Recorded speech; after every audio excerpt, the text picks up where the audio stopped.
And we are back live once again. This is another episode of the Spin Cycle. Andrew Southwick, R.C. Williams, and Juliana Ormond with you for this Friday edition.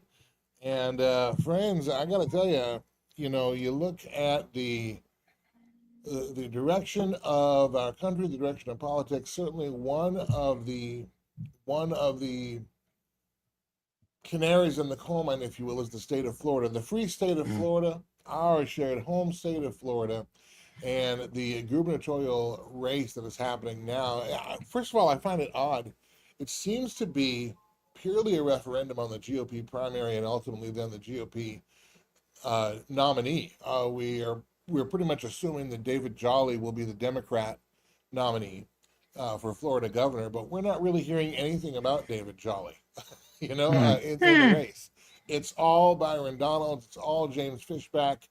Really not much Jay Collins. Really not much Paul Renner, unfortunately. Although Paul Renner has made a little bit of waves and a little bit more noise in the past week or so than he has in the primary race so far. Hopefully, that's not necessarily too late for him.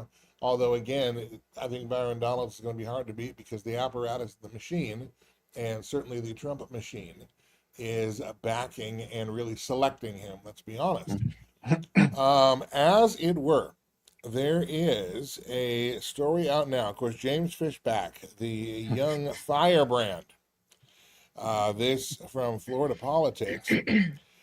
He put out a baseless, or he put out what Byron Donalds calls a baseless and defamatory sideshow on Byron Donalds and James Fishback. From the article, James Fishback has spent a significant amount of time in courtrooms, but now he says, and according to Florida Politics without proof, that it's Republican nominee Byron Donalds who merits the legal scrutiny. Fishback said that a, quote, government whistleblower presented evidence which he said his campaign has confirmed that an alleged criminal investigation of U.S. Representative Corey Mills also included Byron Donalds. Mills denies knowledge of this investigation as well. The allegations are from Fishback that Donalds participated in, quote, federal sex trafficking with Mills twice in 2024 at the MGM National Harbor Hotel in Maryland. Fishback said Mills and Donalds paid women for sexual acts and that both men face felony charges that could lead to 5 years in prison. These charges are serious, but given the source and the timing less than 2 weeks before the GOP primary, it's hard to take them seriously without corroboration. That editorial from, again, from Florida Politics, and the story from floridapolitics.com. So, RC and Juliana, is there anything to this? Is this a desperate ploy by James Fishback? And I'm going to add another question to this. If James Fishback is, as RC, as you and I have surmised and speculated, that James Fishback could potentially be angling for either a position in the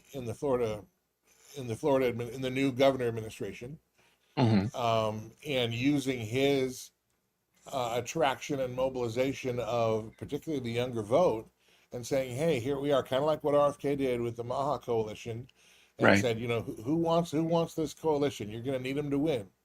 Well, perhaps James Fishback might be doing the same thing. However, if he was, would he be the source for this kind of really serious allegation? I mean, this isn't just you had a mistress in 1999 or something like that. This is a Mhm. big deal that's within the statute of limitations for prosecutions. Unfortunately, we don't see the corroborating evidence, as Florida Politics points out. So where are we here? What's real? What's not? So, Andrew, what we had surmised, and this is something we had kept quiet because our understanding is that this story, with more detail, was going to be something that the Democrats dropped once the primary was over, and that there was some actual fire to this. Now, I don't know if James Fishback is running a diversion. He's going to use it for fundraising or for leverage in some way. As we know, politics makes really strange bedfellows. Mm-hmm. There had also been discussion because James Fishback and Byron Donalds have a prior relationship and have actually spent time together. Was James Fishback actually a ringer in this thing and specifically designed to either suck up young blocks of voters and then leverage them, or B, make sure to funnel them to the right place so this thing is said and done. Could this be part of that ploy? Like I said, politics makes for very strange bedfellows, and we've seen the oddest things happen throughout political history. I don't know that this one's any different. Now, well, I know for a fact that, the Democrats were holding back information on Donald, thinking that he would get the nomination. And when he was up against Jolly, they were going to start dropping things. yeah, So I'm wondering exactly what's going on. To me, at the end of the day, this is all theatrics. Yeah. It's nothing but theatrics. It's like, look here, look there, think this, think that. But in reality, like, we don't know exactly what's going on behind the curtain. And we're trying to figure out exactly where the bedfellows are and where they're conspiring together. and was this an opening salvo that was properly compensated for? Not assuming anything. I'm just saying, think about it, right? If you're thinking politically, was this something that was kind of an opening salvo to just kind of see where things were at, or to stir the pot a little bit leading into it? Honestly, I don't think it makes much of a difference coming up on the primary, Andrew, but I think it gets lodged in people's minds. And they start to wonder and they ask questions, because the chatter that we've seen is people are wondering, right? Because the thing that James Fishback did, he did a press conference, but he didn't put out any real concrete information. Is it just smoke and mirrors, or is it phase one of something that's multi-phase that actually has some teeth to it? Yeah, but at the end of the day, Donald has a history. He's got a past, True. right? He's got a criminal history. And like the fact that he's even running, I mean, honestly, do we, the American people, do we Floridians want to have somebody in office that has a criminal history? I mean, this is even ridiculous that we're even entertaining this person to be running for governor. Well, and so that's actually been used. This is an interesting scenario. So that has been leveraged to show Byron Donalds as a redemption story. Okay. What we focused on in our special report last month was on his financial reporting capability, because you purport to be a financial expert and you can't file reports on time with regard to your trades. Now, people have dug into that, and there's actually something there. That was our question. It's like, listen, if you're purporting to run the state and you're going to make us super budget efficient and do all these other things, we have to understand why you would file these things late and how you manage to gain and hold off announcing that on certain trades. I mean, that's something that should raise the ire and questions for people. And look, yeah, you've done some weird stuff in the past, and you've painted it as a redemption story.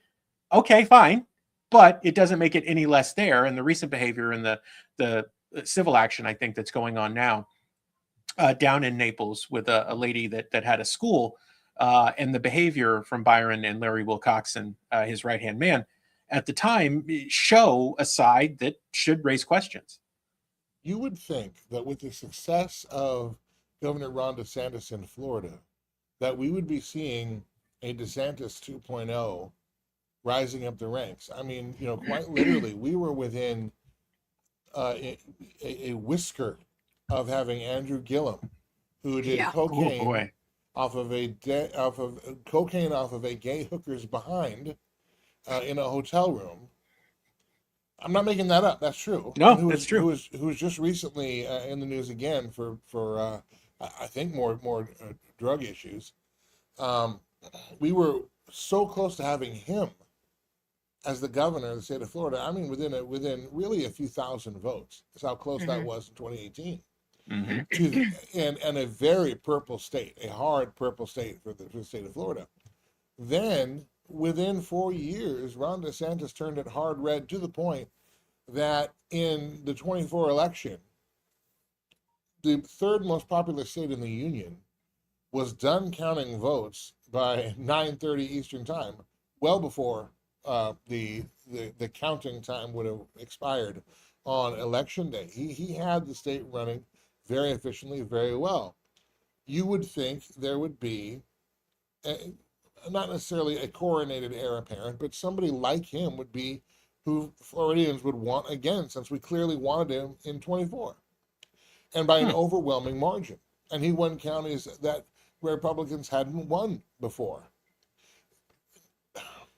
However, we're getting Byron Donalds. We're getting, we have this crop. If you could look into your crystal ball, what do you think this particular primary and the choices facing Floridians on the 18th of August, which is the Florida primary, election. What do you think this portends for the future of Florida? Are we going to take a step forward from what DeSantis built in terms of the conservative movement in Florida? Or, quite honestly, has maybe larger powers, maybe the Susie Wiles machine, for example, tamp that back down and is going to push us back toward a purple state where we've got to choose, between the Gillums and the Donalds of the world? So if you're looking at the grassroots people, most of them are supporting Renner because Renner is the guy. As a matter of fact, he's more conservative than even DeSantis is. So, when you're also looking at Donalds, he's not being pushed by the grassroots people. He's being pushed by the money people. He's being pushed from the top down, where Renner is being pushed from the bottom up. So when the people are speaking, the people are telling, everybody that it's time for us to have somebody that's really representing we the people, not the criminals. Because at the end of the day, when you've got that kind of money pushing somebody that has a criminal background, we're going to question it. Where we know that Renner, he's a God-fearing man. He's going to do what we tell him to do. We don't have to worry about Renner going in there. And that's the reason why grassroots people are really supporting him. If you follow the money, Andrew, our piece this week on Big AI, who did Leading the Future put a bunch of money behind in the state of Florida? Byron Donalds. If you look at the overall plan for the next 4 to 8 years, what you will see is almost a Californiization in a lot of ways of Florida. It's already kind of started. Scary. In Central Florida, it's nearly impossible to get anywhere or do anything. Those are traits of any city that outstrips its growth or just has a flood of people and is not ready infrastructure-wise. The proposal is to double down or triple down on that and make it a mega corridor, which is going to cause all types of issues. Now, not necessarily against growth, but it needs to be controlled, especially in a place that's not prepared for it. My home, the San Francisco Bay Area, did not control growth. And what you have now is an endless stream of inability to get anywhere to do anything. And it kind of looks like a toilet bowl. That is because they were ill-prepared, which purported bad leadership with similar plans in some ways. And you see where it got them. We certainly don't want that to happen here. But if you look at the agenda and what's being pushed by the establishment, it kind of looks that way. Well, I just want people to know that the grassroots people are going, if Byron Donalds gets the nomination, they're going to vote for Jolly. Why do you ask they would do that? The reason is because they know that we the people will push back really hard if Jolly's in. But if Byron Donalds gets in, AI data centers and all the stuff that they want to do, the globalists here in our state, people are going to sit down. They're going to be like, it's okay. We're going to allow this to happen. And people are going to stand up against it the way that we need to be. At least with Jolly, we can rally, the Republicans and probably the independents and to do something about the situation, because Jolly would be a disaster, but at least the people would be doing something about it. Well, I wonder about that strategy. I don't doubt that many are going to do that. We've talked about the woes of the GOP as a brand, both nationally and state by state, that their impotence and continued betrayal has not just disenfranchised voters, but turned them off and now made them mad to the point where anything we can do to get this current crop of GOP out and a better one in, we would like to do that, even if it means voting for a Democrat for some. However, the Florida legislature was only as red as it was because of the leadership of Ron DeSantis. If they were left to their own devices, we've seen, again, under the leadership of Perez, they got in the way of a lot of what DeSantis wanted to do. They watered down a lot of the bills that DeSantis is trying to get across in this particular term and in the past session or two. What's to say that the current crop of Republicans have the same gumption to push back against a David Jolly? If he's going to let AI data centers in, which I think we also know that Byron Donalds will too, well, that's something. President Trump is the biggest champion of that. And if you have a Republican legislature, House and Senate like we do in Florida, and they have aspirations on having a longer political career, wouldn't you expect that they would be kissing the ring as well and probably doing some they'll frame it as bipartisan, but it's really just move right along.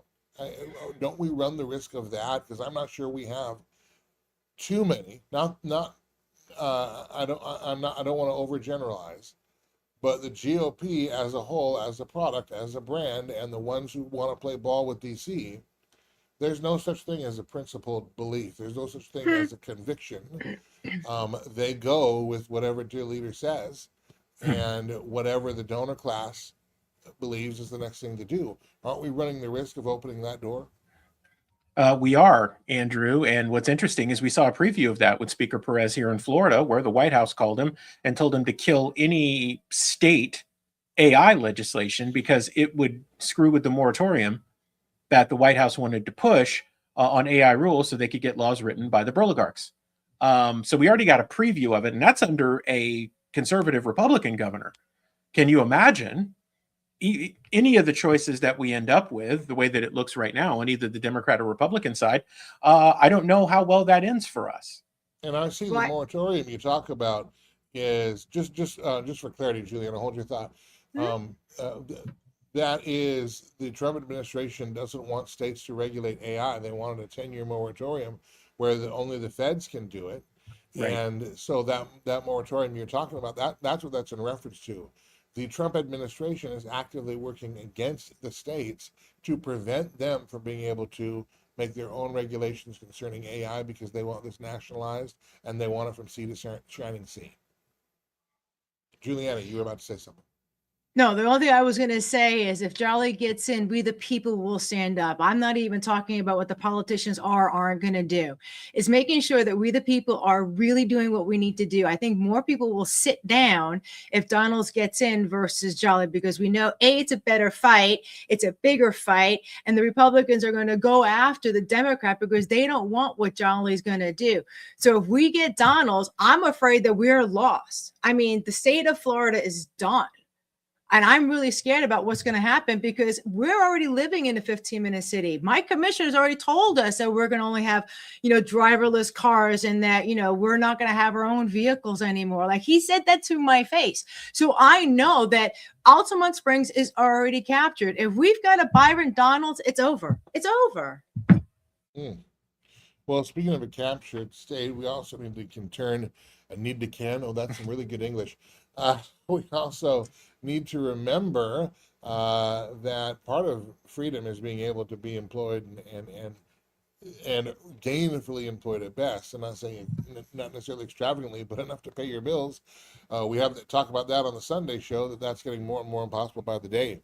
U.S. unemployment, unexpectedly cut, or employers, cut 23,000 jobs amid strain from the Iran war. Unemployment at the same time dips to 4.1. This from a SpectrumLocalNews.com report.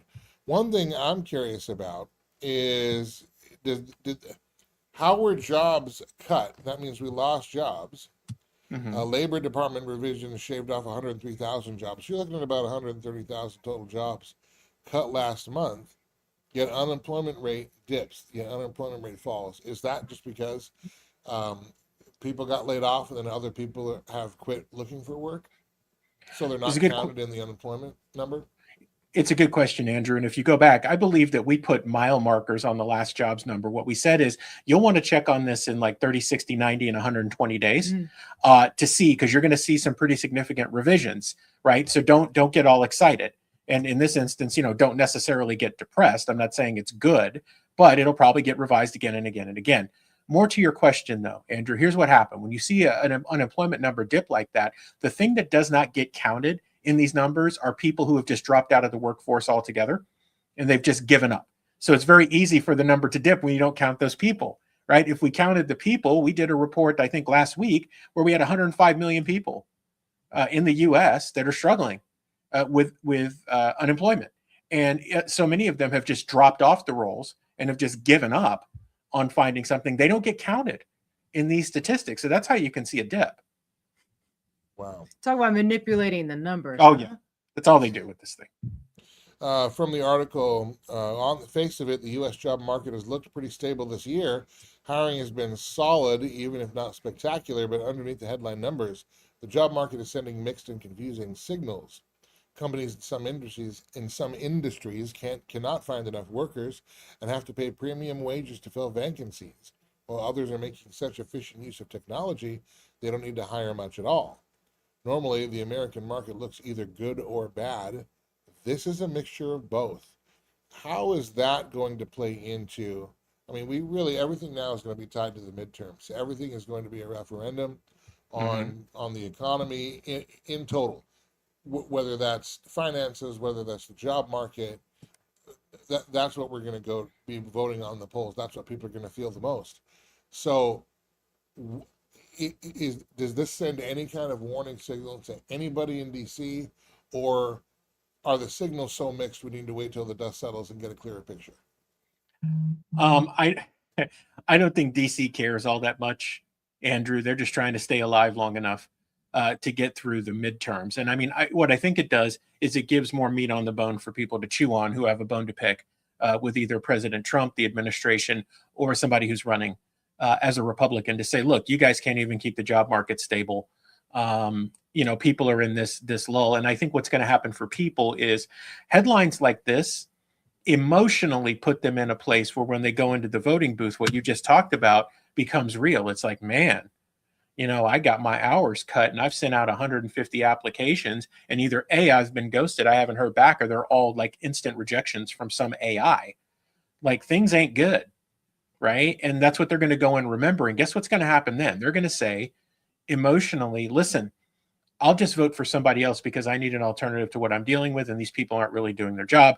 So you know what, bupkis to them. That's the danger. And again, we've talked about this prior, all of us, is I think that the GOP has a blind spot on this. And the arrogance from people is going to be their undoing. Like, they don't see this freight train coming. But when the people make their voices heard, then it's going to be like, oh my God, what happened? Oh, we've got to fix this. Well, it's too late. You've already been given your marching orders, right? And some of them don't include you marching. Well, there's those of us that, like, I went to a store yesterday, on the newer side, less than a year old. And I was talking to the person, and he was like, when we started, we had 7 employees. We're down to 2. And it's just the 2 of us. And we can't find anybody else to help us run the store. And I'm sitting here going, are you kidding me? And they're like, no. And I'm like, wow, that's how bad it is. Are we at a spot, because that's weird, because there are plenty of people looking for work or additional work or supplemental income to try to make ends meet. Are we at a point, I mean, do you think, are we seeing people that are just, I don't want to take that job, or is it because maybe, like, for instance, if you're underemployed and you're looking for a side hustle, you do have some pretty specific parameters with which to work in for that second job. You can't just take any job. Right. And we also know that many employers prohibit their employees from taking second jobs, and that employees sometimes do anyway, and they don't tell their boss because they need the income. So there again, you have an even smaller needle to thread in terms of finding that work. What do you think is the disconnect between those out of work and looking for work, and then those who are hiring but they say they can't find people for the work available? I think it's a combination of all three. There are some people say, I'm not going to take that job, right? Because that's not my skill set and it doesn't make sense. I do think you have people who are underemployed who really want to work, but have a specific set of parameters. So the timing doesn't work, even though they'll try. And then you do have people who their employers won't allow them to take second jobs, yet won't pay them enough to not have to look for a second job. So they go ahead and they do it anyway. And it's funny, there have been all manners of stories on the tech side of things where someone who works remotely has a job and then they take another one because they figured out they can do their regular job in like 2 hours. And so they make themselves look busy. They take on another full-time job and they're able to do both in like 4 hours a day, or they just automate the majority of their work and they're making out like bandits. So I think you've got a combination of all three, Andrew. And then some people look at it, right? If you're on unemployment or you're getting some other benefit, if you work in a particular situation, as strange as it sounds, it can be detrimental to you. You may lose the very benefits that you need to survive by taking a job, which you want, but puts you in a parameter place where you make too much to get the help you need, but you don't make enough to live. And that's why, like, I have a friend that she literally will do a bunch of skin testing, sitting in saunas, poking her in the arm, allergies and stuff like that, because she'll make $50, $100, or $150. She can't do anything else. She can't get a job. She's on disability. And she's like, well, the only thing I have to sell is to sell myself. And she's literally selling herself to science to be able to make enough money to be able to pay her bills. Mm. And the other challenge too is for the underemployed, and I think that's where a lot of people find themselves actually. I think, and that's not reflected in the unemployment numbers because technically they're employed, right? Well, even really they're employed, but the wages are not enough. And first of all, that's a number I'd like to see, a real number of how many people are employed in America right now, but their paychecks are not enough to get them from one to the next. I think if we saw that number, it would be pretty revealing and pretty impactful at the ballot box. So I'm sure they'll never actually look at that statistic, but perhaps we need to start tracking that. But another wrinkle in that is sometimes you can find, like, you might be willing to take a second job at a Walmart or a movie theater or whatever, but sometimes for what they pay an hour, not that I'm sure they're paying what they can pay.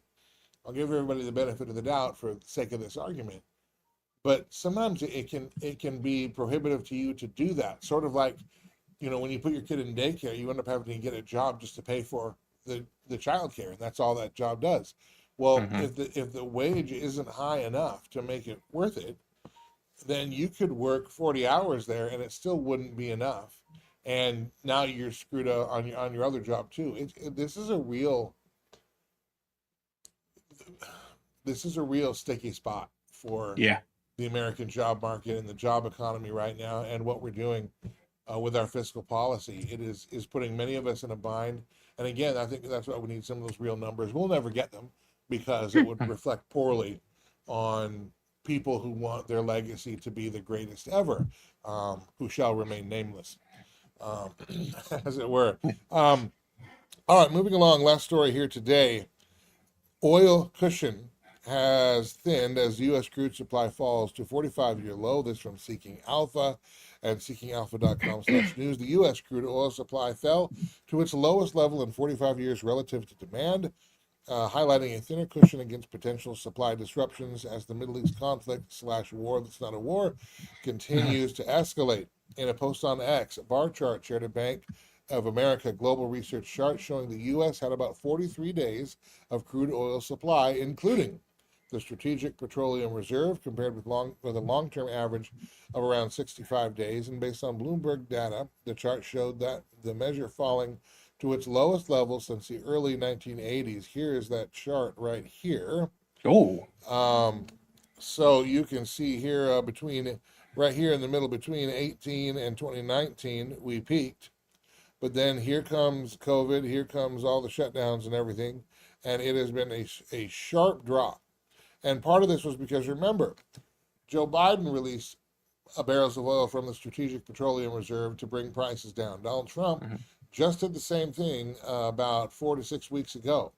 The Strategic Petroleum Reserve, as we have explained on this program, is meant to be a reserve primarily for our military, so that if there were tremendous supply shortages and we needed to defend ourselves militarily, they would have the power they need. It really wasn't meant to monkey around with temporary price fixes at the pump that really only amount to a few cents per gallon anyway. And at this point, when you're at $4 a gallon, $3.80 a gallon, $4.20 a gallon, or again, some say $6 and $7 a gallon, a few cents is really not going to make that big of a deal, because we're talking about a gas price that has gone up from the low mid twos now to, again, we're hovering near $4 a gallon on the national average.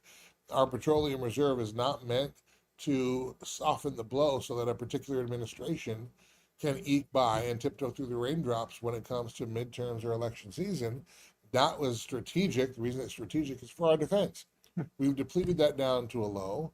We can't keep kicking the can down the road. Yet here we are.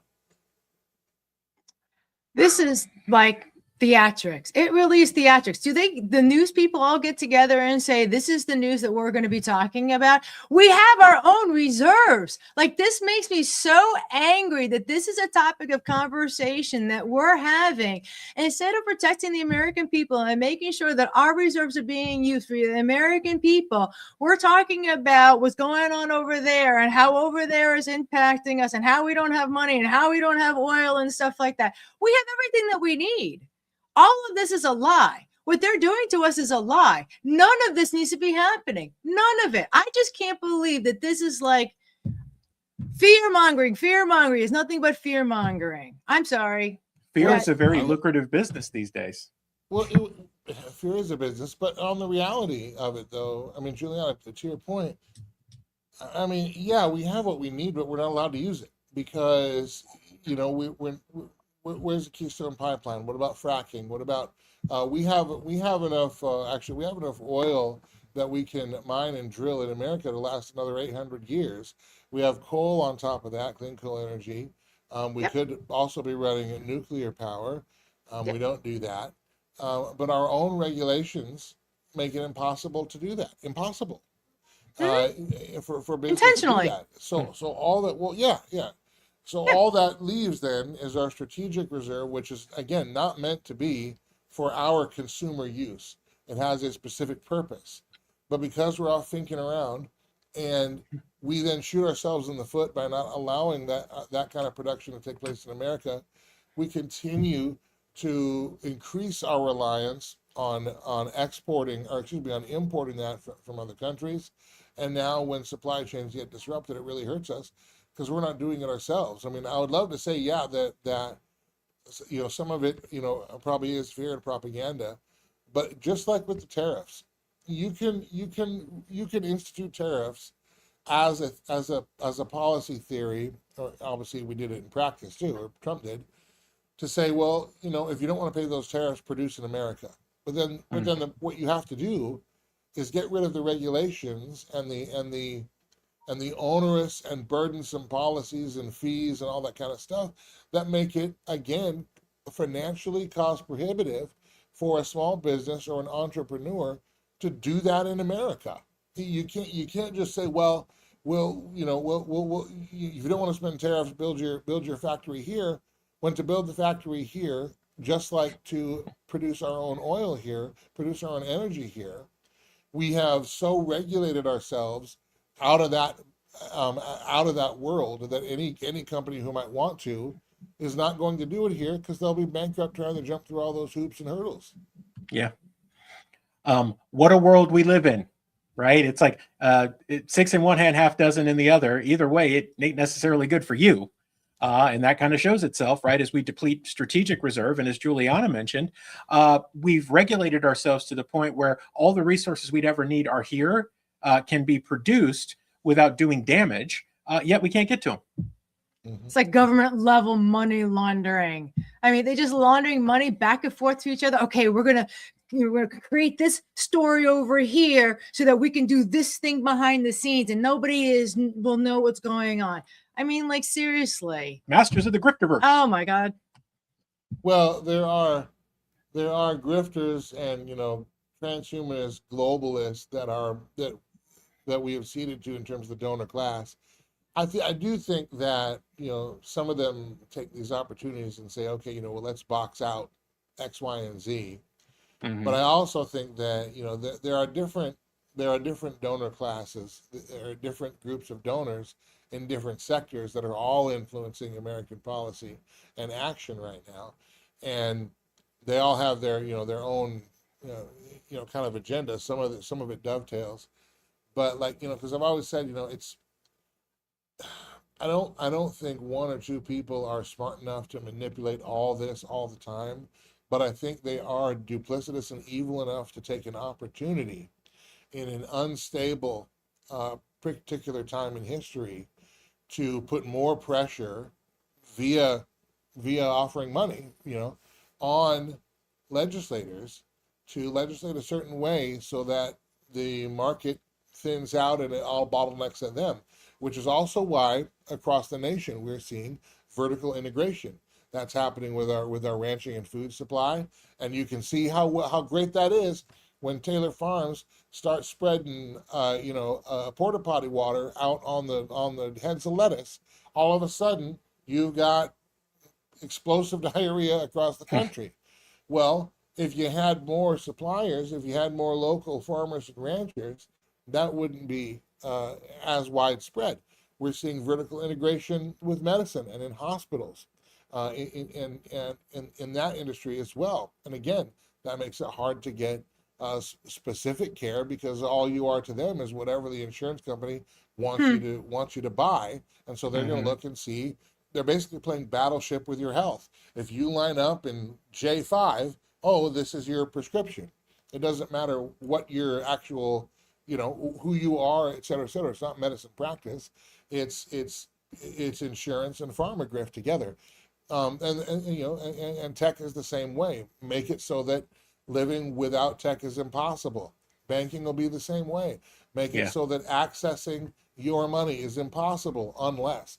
All these are individual sectors, but I think there also are all the grifters that run the operations are seeing this time right now, and they also see, honestly, a federal government, whether it's Biden or Trump, that is clearly susceptible to their influence and willing to quote unquote make a deal, because we have lost as a nation, at least in our leadership, the principles that made us the greatest nation, and we're not defending those anymore, which is why we don't care to be self-sufficient. We're fine with China making all of our medicine. We're fine with the Saudis giving us all of our oil. We're fine with Ukraine giving us all of our wheat, and we're fine with Silicon Valley. They're going to make tech, but we end up importing that anyway because we can't process, we can't produce it here. So and that unfortunately, we don't agree on who we are as a nation anymore. We don't agree on what we should be in the world anymore. And it makes a ripe environment for all this grift to happen at the same time. And it is amazing the breakneck speed and pace at which it is happening and truly changing our world. Andrew, they're wanting to tokenize everything, including water. Everything is going to be tokenized, which means even our natural resources, everything that our Heavenly Father gave us for free for us to be able to nourish our bodies, they're going to tokenize it. So if you can't pay for your water, guess what? You're not getting water.